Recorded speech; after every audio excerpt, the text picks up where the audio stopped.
All right, gentlemen. Belt line is good here, so we have the full waistband. Again, full waistband here, gentlemen. You got my instructions in the back. Protect yourselves at all times. Listen to my commands. Touch them up. Back to your corner, gentlemen. Let's go. Antonio Zepeda says, I have a new trainer in my corner, Fareed Samad. I was formerly trained by Otis Lee Pimpleton, who was mentored by Roger Mayweather, but we parted ways after my loss. I had no direction in my corner. I was dealing with the come-forward fighter. Tim, after the 4th round, when he came to the corner, there was no stool. He said, where's my stool? He said, you don't deserve it. Unless you go knock him out, you don't deserve it. Hey, every trainer is different. I wouldn't do that to my guy, especially if I know if I didn't teach him how to be able to deal with a shorter opponent. And that's the one thing that he said to us in the fighter meetings, that he didn't know how to deal with someone that got underneath him. You know, he's new to the game. He has a couple of fights in MMA. That was his first love. Football was actually his first love, but you know, as far as combats go, MMA was the thing. And last time around, it was a fighter, but much like Lemir Isom Riley, shorter than him. Yes. His name was Josue Vargas. He says, I didn't know how to deal with that. And every fighter that I hit with my best shots had gone down. He suffered 2 torn ligaments in his right hand. And he said, this guy just wouldn't go down. And then the whole drama happened. He says, I felt like my trainer gave up and I had no answers. Yeah. Now we'll see if training with Fareed and working with Bones Adams has helped him deal with the fighter who is coming right at him, Tim. Tony, off that. Isom Riley came to fight. Absolutely. He came to fight, and he's doing the right thing. What he's doing is he's smothering Zepeda, not allowing Zepeda to get any distance. I'm pretty sure he saw the film of his last fight and saw that, hey, close distance, he doesn't know what to do and know how to shorten up his punches just yet. He's still green in the game. There you see a quick combination from Zepeda as he tries to get Isom Riley off of him. Yeah, Zepeda's open for the loop in the right hand. Either left hook or loop in right hand. Isom Riley, all he has to do is he needs to jab to the midsection so he can bring those hands down and then sneak him right over the top with the right hand. Isom Riley says, I'm going to work him to the body and break him down. That's exactly what he's doing here early in this first round. Pull the arm out, Antonio. He's taking Zepeda back to where Josue Vargas took him. Exactly. And the fight is being fought, especially heavyweights. They usually fight at a slower pace. It's been fought at a fast pace because Isom Riley is pushing the pace. He's forcing the pace on the Zepeda. Let's see how Zepeda responds. Good jab from the outside, but again, when he jabs, he's bringing his jab back low. So if I'm Isom Riley, I'm looking for that right hand. There it is. Nice right from Zepeda. Follows up with a right uppercut. And he sees that he can do damage. But then Isom Riley understands, if I stay inside, I'm going to be in a better place than if he extends his arms. Look, Isom Riley did a good job right there. He took that punch well. You can see his eyes kind of roll back a bit, but he brought himself back. And that has a lot to do with conditioning. He's a guy that's ready for this fight. He didn't just come in here to lay down. He came in here to fight. Well-conditioned, determined to win this fight tonight. Bang, bang with a nice finish to this first round. Good shot right there. Right hand downstairs. Time right there, gentlemen. Good job. Let's listen to the corner of Antonio Zepeda. See how things go there.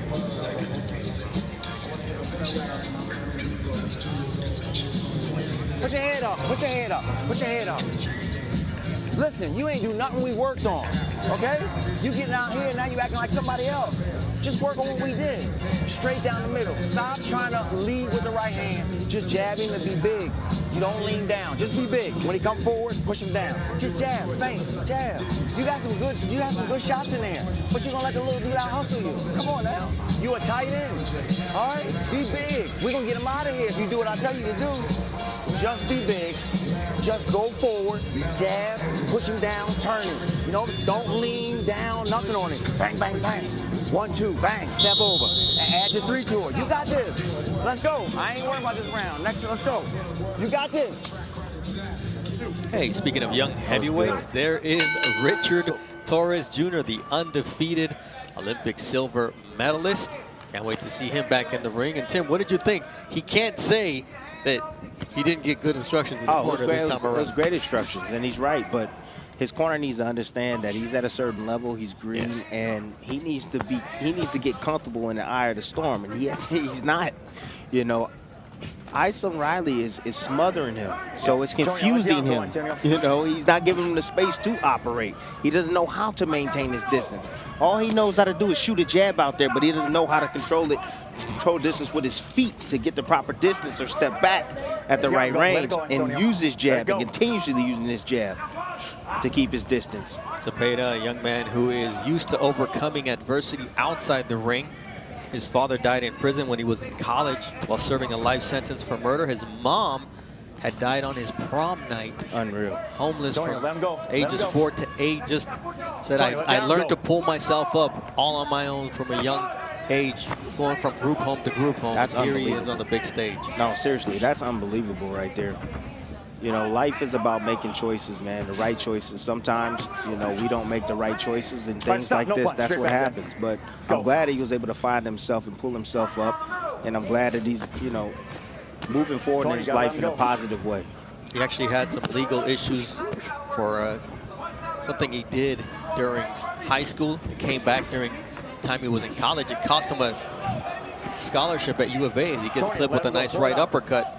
But he was a straight-A student to finish high school, 3.8 GPA, and earning his criminology degree from UNLV, and really turned his life around. Yeah, now he's earning the butt whooping right now because he's getting beat to the punch. All right, stop, no punch, straight back. Straight back, go, get up, go. No, it wasn't go. Isom Riley. He wants a low blow, and exactly. Thomas Taylor says, no, that wasn't a low blow. Oh, yeah. It was a great sell by Thomas. You know, Thomas is he's a great referee. Fantastic. One of the best out there. You know, some fighters would pretend he got hit low. They get hit on the belt line, and they pretend just to buy some time to be able to rest. Zepeda right now, he don't know what to do. He's flustered. There's too much pressure on him, and he's folding under the pressure. Got to do something there, Tony. Just can't hold. Let him go. Ooh, nice short left hook from Isom Riley. Isom Riley is putting it on Zepeda. Zepeda's going to have to find a way to dig deep here when we come back for round number 3. But in tonight's main event, after his last fight against Josh Taylor back in June, Teofimo Lopez announced he was retiring from boxing. But there was a special reason that made him change his mind. Time right there. In my gut, I did really want to retire from boxing.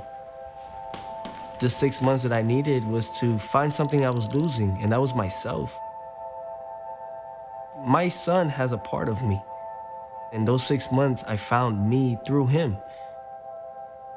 The Teofimo V, he carries my name next, and that's more important than anything that I've done in my career. And that's why mentally, I'm so much stronger than I was in any other life that I've had here.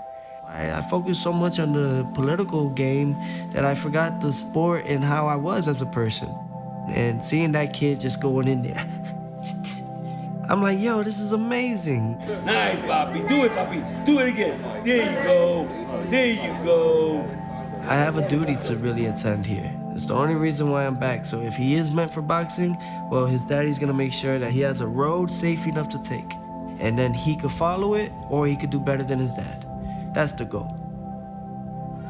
A sport that has given Teofimo Lopez so much, but it's also taken so much. But here we see Dr. Leon asking Zepeda if he wants to continue. All right. Like, please freeze me very little. Okay? That's what you understand when you're calling. Your safety first. Yes, sir. All right. Good? Yeah. All right. Back over. You see that ready? Thomas Taylor, the referee, the Dr. Leon, they see the same thing you see. Yeah. And let's see if that sparks a fire under Zepeda here in the 3rd round. And it seems like it has. Some urgency. What they're seeing is a fight that's non-competitive, and they see one guy taking big shots, and that's Zepeda, and they're worried about him. And they're wondering, is it going to continue? And they're telling them right now, hey, we need to see something. There it is. Oh, there it is. That's exactly what they saw.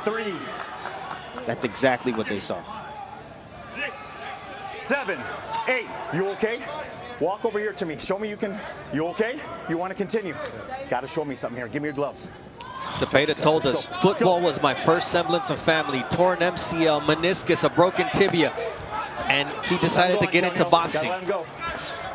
This is his chance to prove what he's got inside his heart. You okay, buddy? Talk to me. Look at me. Look at that. Let him go, Antonio. Love the mechanics from Thomas, the referee. Love the voice, not intervening, letting the fighter know what he's going to do next, telling him to show me something. Giving him every opportunity. I mean, he is. And giving Isom Riley every opportunity to force him to stop the fight as well. There it is again. He was on his way down, and the corner steps in. Thomas Taylor hasn't seen him yet, but this fight's over.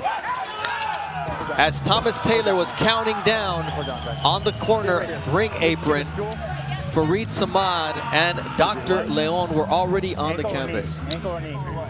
Knee? Sitting there blowing the colors. Knee. It's the knee issue. Right. When you're ready, there's a stool behind you. Have a seat. Again, in real time, man, we in there, we warriors.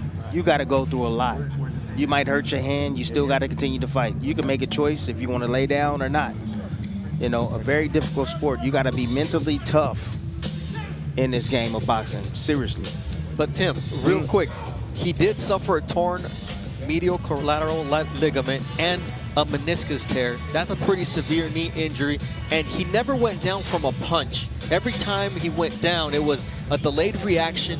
He took a knee the first time, and then the second time, the punch was coming, and he was already taking a knee. No, I get it, but all the punches that he was taking up top, it kind of pushed him out that door. I mean, it made the knee pain even worse. You know, you got to, you know, at this level, I mean, I know it's at the beginning level, but at any level, you got to block that out, man. You know, you have to block that out. And if he had knee problems to begin with, he should have been wearing a knee brace or something like that. So I definitely understand that part. So Lemir Isom Riley comes in here, and this young man who is a vendor, runs at 3 in the morning, goes to the gym at 6 a.m., gets to work and goes to the gym again from 2 to 6 p.m., all in search of a dream. This was the first knockdown, Tim. He just went down. Look, he didn't like being hit. 1, 2, is it the right knee or the left knee? Because he took a knee. So how you gonna take a knee when you got a knee problem? Well, but I think it was listen to me. I think it was the pressure that was being put on him. I don't think he was conditioned for this fight. I think it was too much for him at this time, at this level in his career. Let's give credit to Isom Riley. Isom Riley came to fight. You know, his resume is not so great. However, he came to fight, he came ready, and he changed what was supposed to happen tonight, because he wasn't supposed to win tonight. Let me tell you that. He wasn't supposed to win. Zepeda was supposed to win this fight. Well, Lemir Isom Riley proves that nobody sent him the script, and he comes out of here with a technical knockout win. Let's send it up to Mark Chinook for the official time of the stoppage. Ladies and gentlemen, here inside the Michelob Ultra Arena, this bout comes to a conclusion at 1 minute, 28 seconds of round number 3. For your winner by technical knockout, Lemir Bang Bang Isom Riley. So Lemir Isom comes away with a 3rd knockout win of his career.